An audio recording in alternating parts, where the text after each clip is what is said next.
Hello and welcome back to my channel. I'm Mikey07 and you're watching the next update video about the forest thanks to hardworking developers from N-Night Games.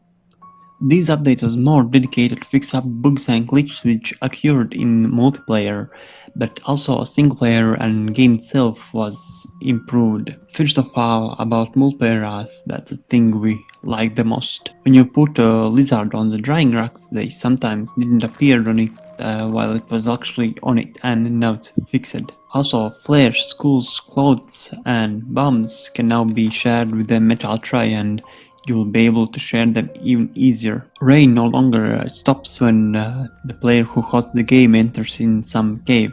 It used to stop and rain for everyone if the host enters in the cave, and now it's fixed, and sometimes rain appeared in the caves, which is now fixed as well. Also, that nasty bug where enemy could damage the player even if they didn't hit the players is now fixed.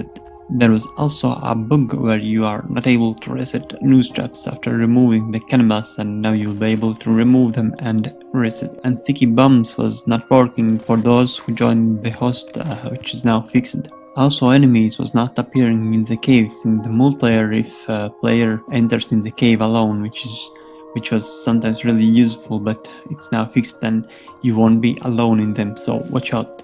Some balance also was made. Now pale mutants are a little bit slower and not so aggressive as they were made a little bit aggressive, too much aggressive in the previous updates. And yes, that satisfying crafting sound is now restored when you combine items on your mat.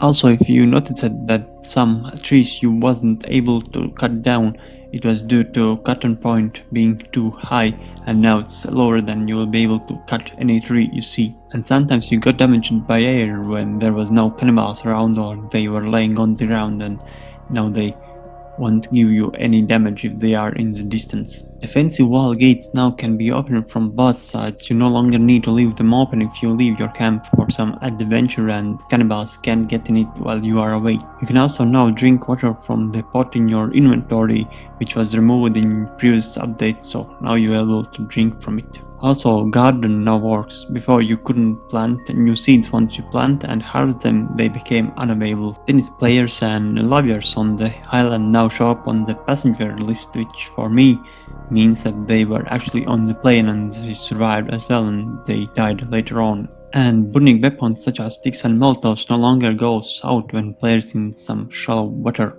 And yes, caves also was affected by these updates. There was added some more effects in cave 1. Also, overlay icons such as home or flags are now visible from the caves. You used to be able to see them only while being outside, which is very useful if you leave a stick marker at the entrance of the cave, and you can easier find your way back. Also fixed cave entering holes for the cave 3 and 7. There is also some tweaks for sounds and effects.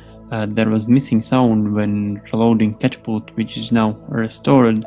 Same goes for missing audio on Cowman, and many other sound levels is now lowered and optimized.